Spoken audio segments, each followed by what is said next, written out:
we've got to do several things, and I am, adamantly against illegal immigrants. I made this exception basically on humanitarian grounds because of the individual stories, but certainly we've got to do more at our borders, and people have to stop employing illegal immigrants. Well, look, I voted numerous times when I was a senator to spend money to build a barrier to try to prevent illegal immigrants from coming in.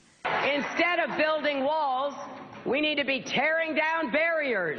I did not email any classified material to anyone. There is no classified material. 110 emails in 52 email chains have been determined by the owning agency to contain classified information at the time they were sent or received. I provided all my emails that could possibly be work-related. Several thousand work-related emails that were not among the group of 30,000 emails returned by Secretary Clinton. I thought using one device would be simpler. She also used numerous mobile devices to send and to read email. There were no security breaches. It is possible that hostile actors gained access to Secretary Clinton's personal email account. It was my practice to communicate with State Department and other government officials on their .gov accounts. The hostile actors gained access to the private commercial email accounts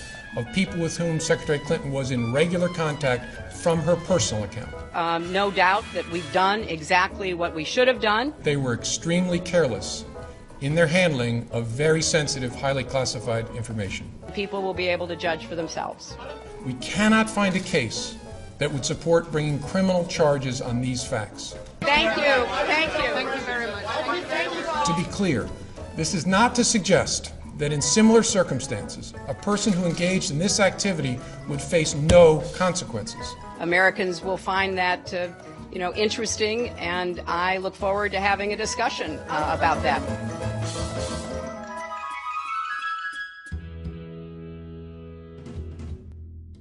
You were against same-sex marriage, now you're for it. You defended President Obama's immigration policies, now you say they're too harsh.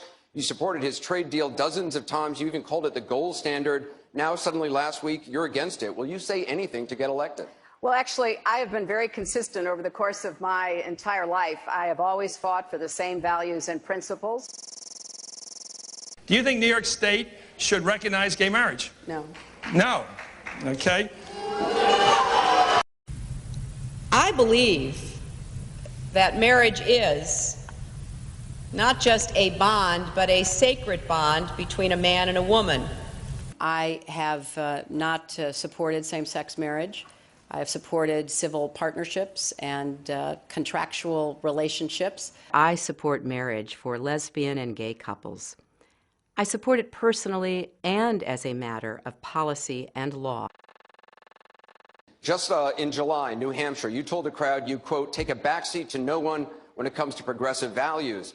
I take a backseat to no one when you look at my record in standing up and fighting for progressive values. Last month in Ohio, you said you plead guilty to, quote, being kind of moderate and center.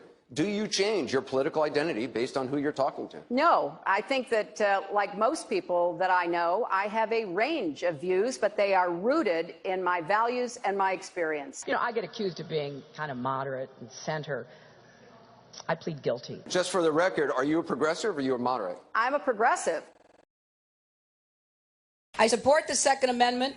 I don't want your guns. So for the federal government to be having any kind of, blanket rules that they're going to try to impose, I think doesn't make sense. And when it comes to guns, we have just too many guns on the streets, in our homes, in our neighborhoods. We've got to go after this. And here again, the Supreme Court is wrong on the Second Amendment. And I am going to make that case every chance I get. So I will need your help on that. Several communities have done gun buyback programs. But I think it would be worth considering doing it on the national level. But certainly the Australian example is worth looking at. Will you say anything to get elected? Going through the emails, there were over 60,000 in total sent and received. About half were work-related and went to the State Department, and About half were personal, that were not in any way related to my work. When you speak to the public, you say, I turned over everything. That's, for the most part, a direct quote. When you talk to the public, you say, I turned over everything. 90 to 95% of my work-related emails were in the state system. If they wanted to see them, they would certainly have been able to do so. You know what? That is maybe the 10th time you have cited that figure today. It is. And I have not heard anyone other than you ever cite that figure. Who told you that 90 to 95% of your emails were in the State Department system?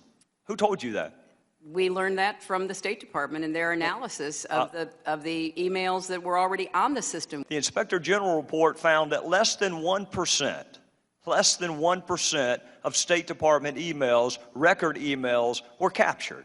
So they give a number of less than 1%, and you give a number of 90%. This pile represents the emails that you sent or received about Libya in 2011, from February through December of 2011. This pile represents the emails you sent or received from early 2012 until the day of the attack. There are 795 emails in this pile. We've counted them. There are 67 emails in this pile in 2012. And I'm troubled by what I see here. I can only conclude by your own records that there was a lack of interest in Libya in 2012. The server contains personal communications from my husband and me. Only time I got on the internet, I did 2 emails, and I ordered Christmas presents from a reservation. Otherwise, I found people said embarrassing things on emails. I didn't want to be one of them. Hillary Clinton's attempt to tout her foreign policy experience hounded her again on the campaign trail today. I made a mistake in describing it.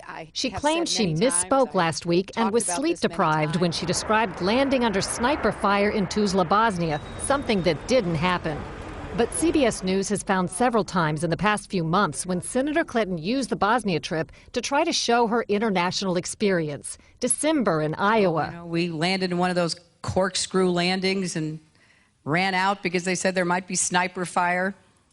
I don't remember anybody offering me tea on the tarmac when that was happening. Then in February. The welcoming ceremony had to be moved inside because of sniper fire. And last week.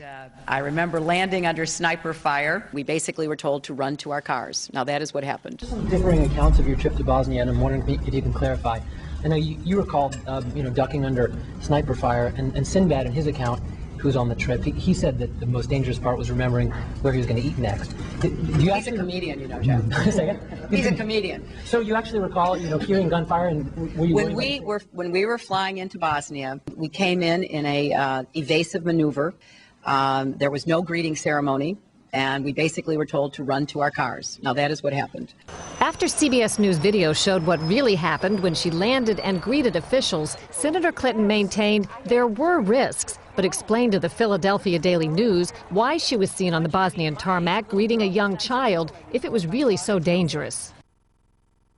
It was one of the highlights of President Clinton's first term, passage of the North American Free Trade Agreement, also known as NAFTA. Critics blame NAFTA for the loss of manufacturing jobs in industrial states, including Ohio and Pennsylvania. Hillary Clinton helped get NAFTA approved. She held at least 5 meetings to strategize about how to win congressional approval. She helped the White House block opposition from labor and environmental groups, and she was the featured speaker at a crucial meeting. Participants in that event said, quote, her remarks were totally pro-NAFTA. There was no equivocation for her support for NAFTA at the time. So there's only one server, is that what you're telling me? And it's the one server that the FBI has? The FBI has the server that was used during the tenure of my State Department service. Okay, in your statement you said which was protected by the Secret Service. Why'd you mention the Secret Service? Here's what I'm thinking. Could a Secret Service agent standing at the back door of your house protect someone in Russia or China from hacking into your system? Why did you mention the Secret Service agent? Did Hillary Clinton lie under oath? Not to the FBI, not in a case we're working. Did you review the documents where Congressman Jim Jordan asked her specifically, and she said, quote, "There was nothing marked classified on my emails, either sent or received," end quote? I don't remember reviewing that particular testimony. I'm aware of that being said, though. Did the FBI investigate her statements under oath on this topic? Not to my knowledge. I don't think there's been a referral from Congress. Do you need a referral from Congress to investigate her statements under oath? Sure do. You'll have one. You'll have one in the next few hours. Like 17,500 emails that she lied about turning over. The server wipe. Within weeks of there being a report that she had a private server, it was wiped. She thought that C, which stands for classified, stood for cookie or something, which stands for classified. She thought that drone strikes are not classified. She said that the reason she used the private server is for convenience, and that she only had one device. She used 13 BlackBerries, let me finish, and 5 iPads. This is somebody who is absolutely disqualified from becoming president. They destroyed BlackBerries with hammers in the State Department. That's not what we wanted the presidency. Actually, and by the way, Evan, hold on. Can you fact check that? Hang on, Evan Perez. Hammers, fact check that for me, please, on the fly.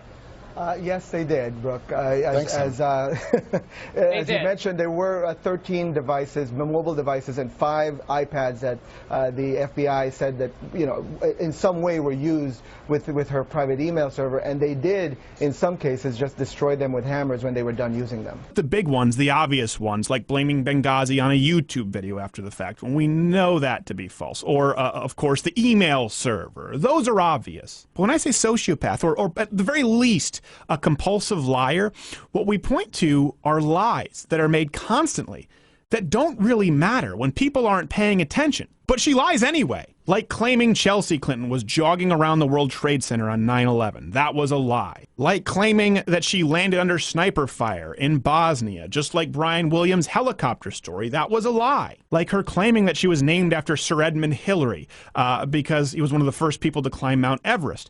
That's a lie. Edmund Hillary did not climb Mount Everest until Hillary Clinton was 6 years old. So either she has a DeLorean or she's a compulsive liar. 12-year-old girl raped in Arkansas. Hillary Clinton, who was recorded on audio tape, acknowledged that she was aware of her client's guilt and is even quoted as saying, "He took a lie detector test. I had him take a polygraph, which he passed," which forever destroyed my faith in polygraphs. Clinton says in the recording, failing to hold back some chuckles. Hillary Clinton has taken unbelievable sums of cash in foreign donations to the Clinton Foundation. Not only could this potentially be illegal, but if you look at the list of countries with whom she has a cozy relationship, for a woman who claims to be a champion of women's rights, they don't really have a stellar track record with women's rights, gay rights, or rights.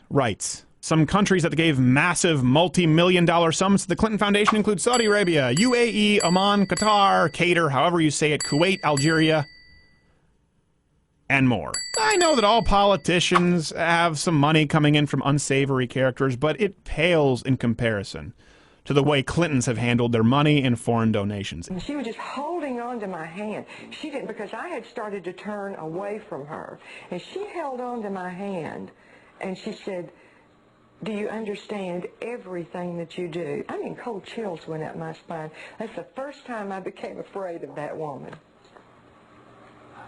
Do you interpret that to mean she knew about the incident? I certainly do. I think she's always known. I think she's always covered up for him. What Mr. Clinton did to me was wrong. And she knew what her husband did to those women. There's no way that she did not know that. They're just not truthful people. And it's been a history of knowing that they're not truthful people. We're going to put a lot of coal miners and coal companies out of business. How to do a lot more on carbon capture and sequestration, try to see how we can get coal to be a fuel that can be continued to be sold and continue to be mined. If you run for president, you need to be judged by what you have done. You need to be judged by what you have done. You need to be judged by what you have done. You need to be judged by what you have done. And I think the evidence is pretty clear.